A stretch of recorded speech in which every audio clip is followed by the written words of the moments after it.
Every year, hundreds of Sussex yachtsmen and women gather to commemorate one of Britain's most historical events, with what is perhaps one of the least known races on the British racing calendar, the Royal Escape.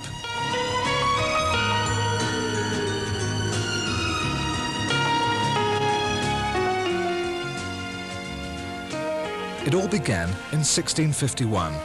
Charles II had been defeated by Oliver Cromwell and was fleeing for his life. He decided to escape to France, and on his way to the south coast, found himself in the village of Branber. As he and two companions tried to slip past the castle, a troop of Cromwell's soldiers came rushing past. Dressed as peasants, the royal party went unrecognized. In fact, they were rudely shoved aside by the troops, anxious to get back to their barracks. Shocked and more than a little scared, the royal party decided not to cross the Adour River that day and sought shelter nearby. They found it at the home of a royalist sympathizer. There, they were given food, clothes, and a bed for the night. The main bedroom of that house is still referred to as the King's Room. The next night, under cover of darkness, they left and made their way to Brighton. Keeping to the back streets and alleys, they headed for a small waterfront tavern. There they met up with a local boat owner and occasional smuggler who sailed his coal barge around the coast. The man's name was Captain Tattersall, and he generally looked less reputable than this later portrait might suggest. When asked if he would smuggle out a gentleman, he agreed a price of £60. However, he suddenly recognized the gentleman as the hunted king, and although paying him lip service by saying, "I do my God and my country a loyal service," he quickly upped his price to £200.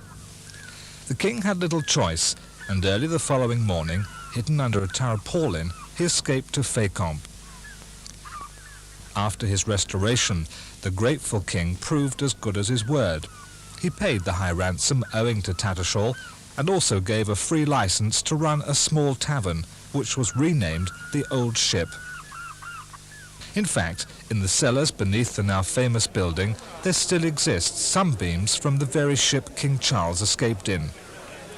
It's in this same hotel that every year the Sussex yacht crews gather for their pre-race meeting.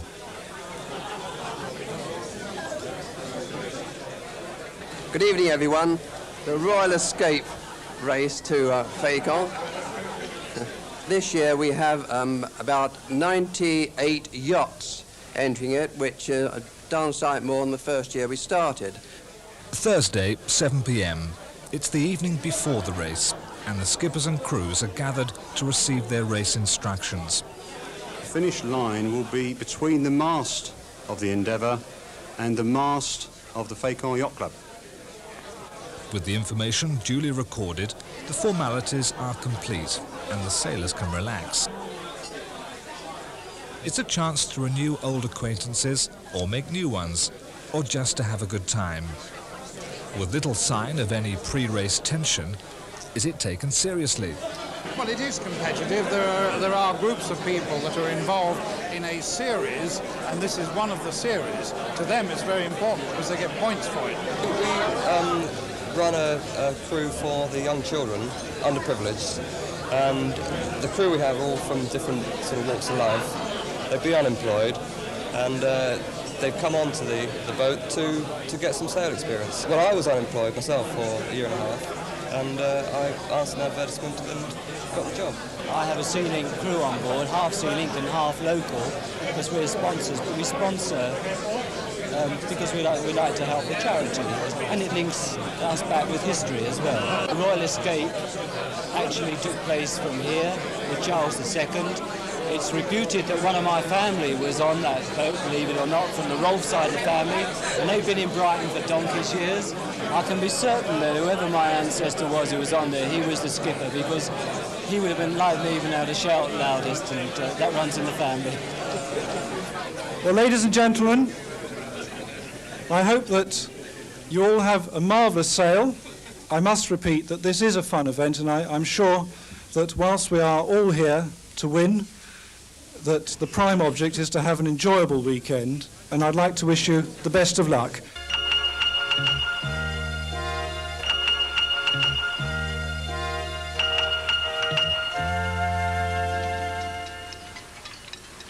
Friday, 7 a.m. In the marina and along the Sussex coast, the crews are up early, making their final preparations for the day ahead.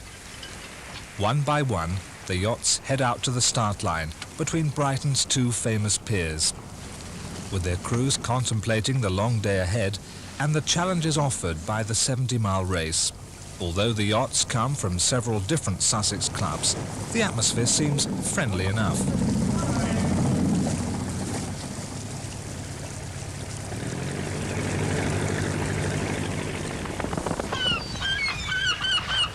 The weather forecast for the areas Dover and White, a cloudy start, becoming brighter with sunshine. The wind will be light northerly, becoming variable 4 to 5, heavy rain with showers later. That'll cool your ardour.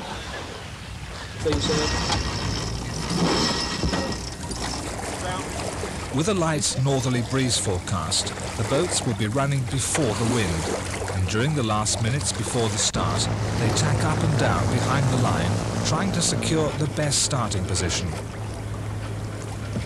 The competitors must pass around the committee boat Inquisitor, where the race officers are logging the starters.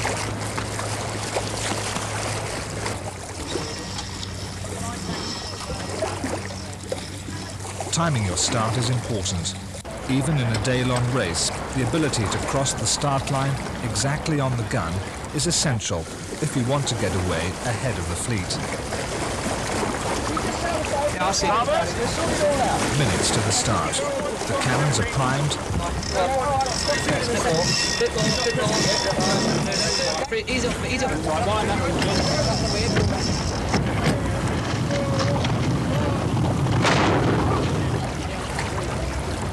At last, they're off.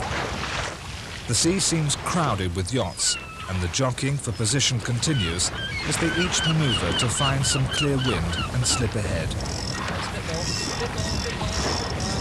Spinnakers are set and sometimes frustratingly collapse as a following yacht shadows their wind. Anybody can make a yacht go fast when it's blowing hard. It's just a question of gritting your teeth and saying to yourself, well, we've got to make do as best we can. But when the winds are light, it becomes very tedious, and the skill is in getting the benefit of what light winds you can.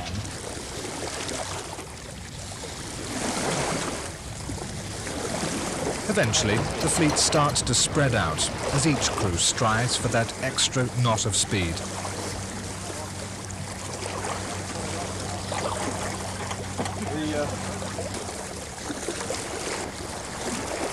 The following boat picks up a sudden gust of wind.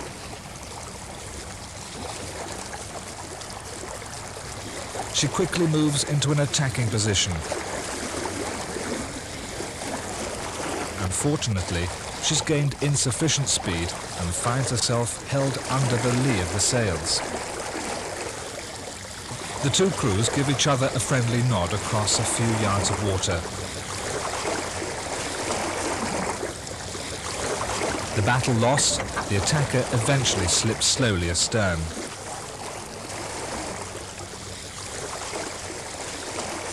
Others have succeeded in finding clear wind and are soon disappearing towards the horizon.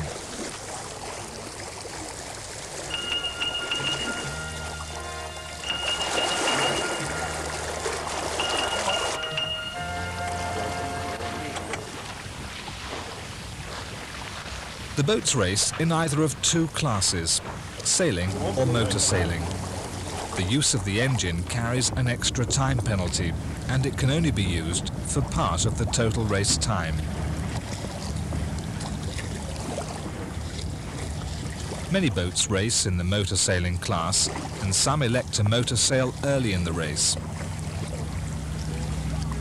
With the extra boost of engine power, they soon pull clear of the fleet, their skippers gambling on finding more wind further out to sea.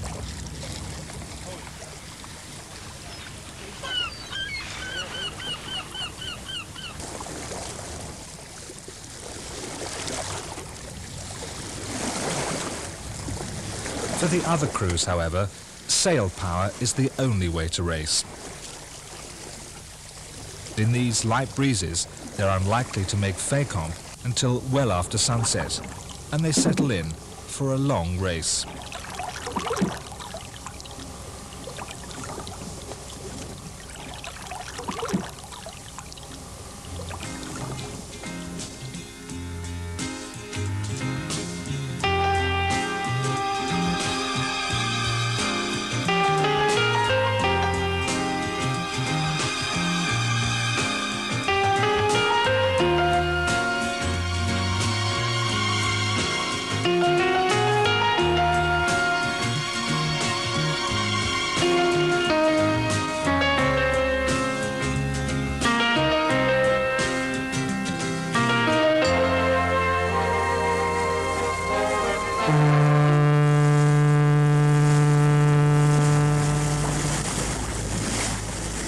The course carries the yachts across the shipping lanes of the English Channel, acknowledged as among the busiest in the world. Sailing between tankers and freighters, which are travelling at some 20 knots, is to be done with care and due consideration.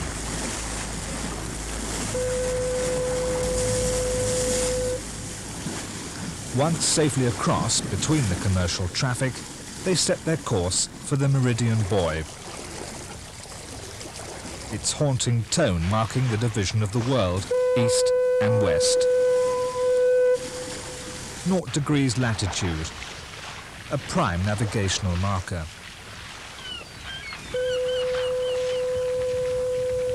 The skill is in the navigation and assuring that you get to the harbour that you're aiming for. Now, you get 2.5 knot tide, that can put you anything up to 10 miles out. Unless you're navigating properly, you are going to be way up the coast and you're going to put an hour and a half onto your time.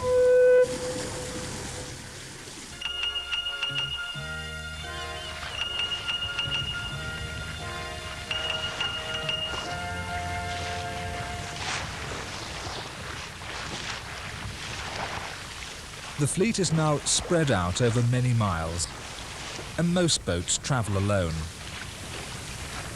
However, they're still racing, and individual battles continuously take place all the way to France.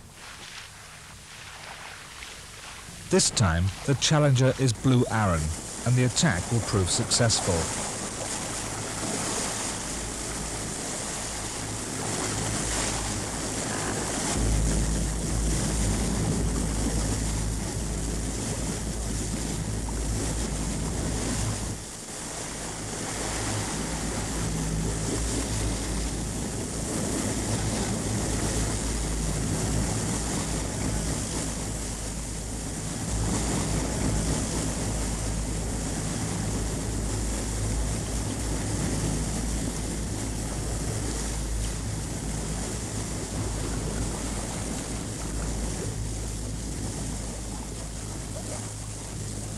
The faster yacht slips by to starboard, and with a friendly wave from Sine Magique, she sails on towards the French coast and Fécamp.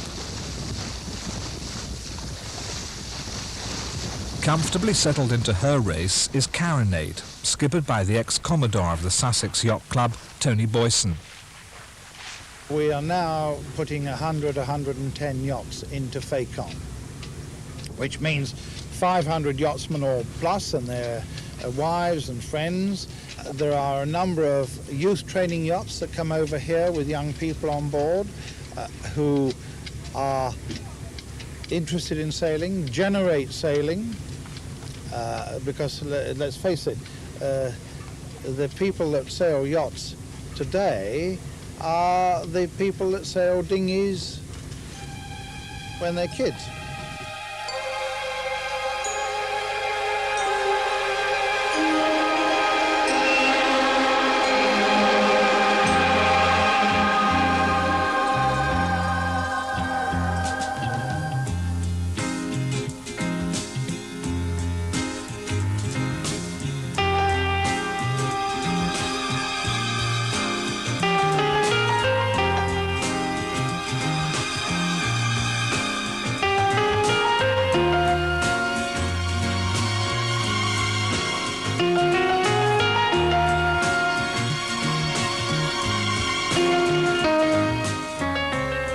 last, the French coast and journey's end. The cliffs around Fécamp shelter the Finnish boat Endeavour.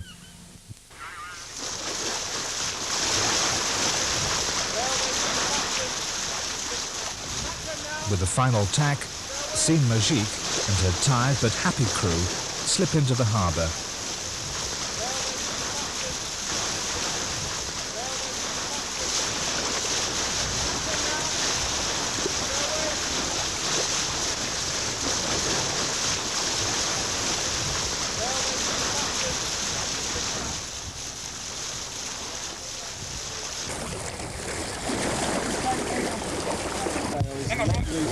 Sheets, etc.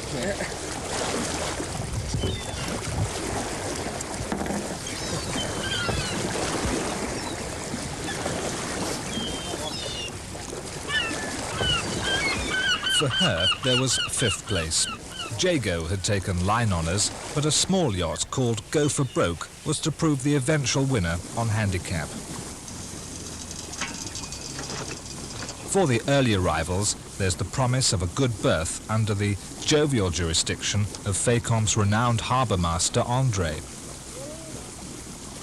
Each year that is the same thing. That is a veritable invasion here from England.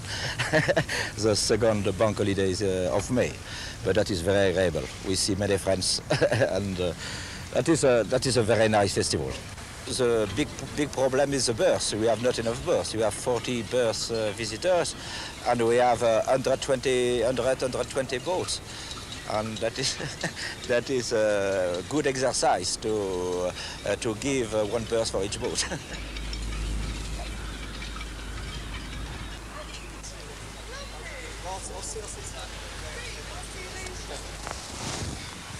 Never I have had one big problem with the people. No. The people drink well, not too much, enough. That is one part of the festival, and we must accept this. But I drink with them.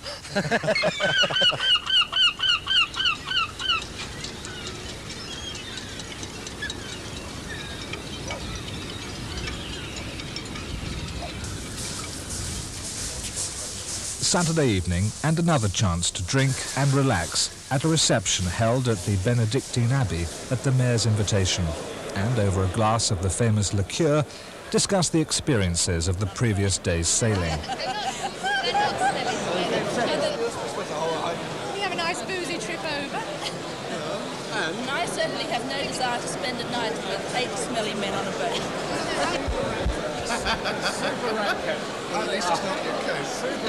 The restrictions of yachting causes an amusing contrast of attire as oilskins and Wellingtons mix with evening suits in the medieval surroundings.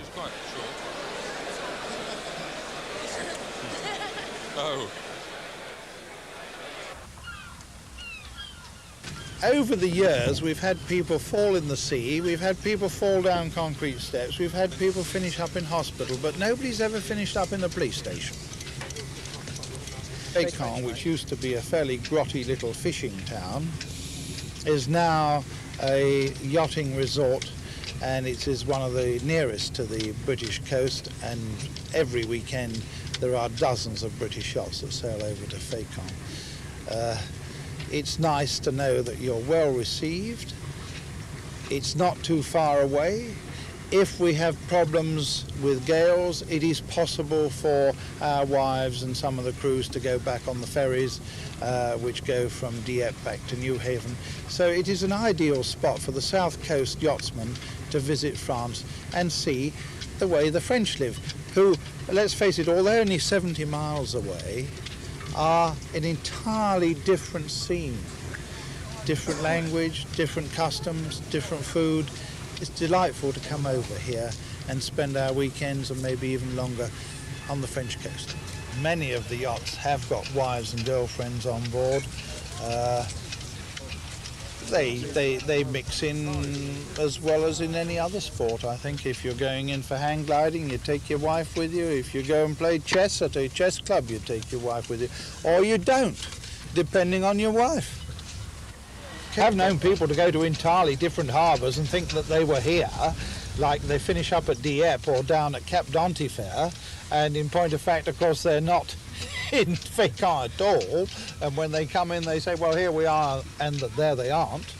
That does happen, for the inexperienced, shall we say.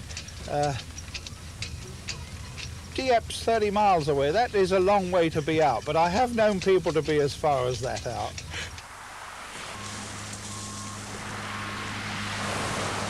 For some, the race ended early. The first arrivals had reached Fécamp before 7 o'clock. For others, though, it was well into the night before they cruised cautiously into the crowded harbour. Have any other boats come in? Sailing boats? Ah, that's it. Thank you. Coming out. Finding a berth can be difficult at night after 16 hours of sailing. Thank you.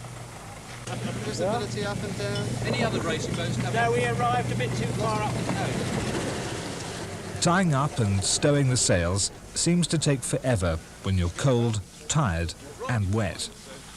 The helmsman. And she's actually only 7.5 stone when she gets all that. I don't know, but I think Jago beat us for line on us by a minute or so. However, some seem only interested in the results. It's a good appraiser. Talk to him, John.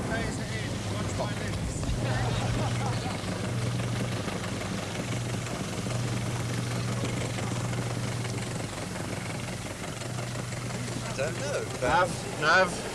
Nav? How long was the trip? Well, it was 15 and a half hours, I think. Yeah, so it wasn't bad. It was wet from the rain mainly. That just left Julie out on deck and that was it. Quite warm down below. If you get them battery of lights on the stern there and those lights on those boats, they're all tied up together. They're all Royal Escape boats. How to do this, Dan? Yeah, we motored from H. We had a good run in the middle. Yeah, good run on. We lost a sail bag over the side. I was diving below to grab a boat up, and I cracked my head on the coach. The Kuna Payser never beat us. That's why we've got it, you see. Whoever crosses the line first gets the trophy. The other trophy we've got is a willy warmer. And what's a willy warmer? Keeps your willy warm. Something that keeps the willy. Yachtsmen the world over have an affinity. You've got to be a bit potty to be doing it at all. If you are fighting the elements a little bit without putting this too strongly, there is a comradeship between them, and because we are all involved in the same sport and pastime. Over 100 yachts this year, a gale force storm ahead for the return trip, a long weekend for some of Britain's club sailors. Why do you do it? Because it's there.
Must thank the Old Ship Hotel Brighton, Gainsborough Yachts and Sea Link Ferries, Tony Boyson and the Sussex Yacht Club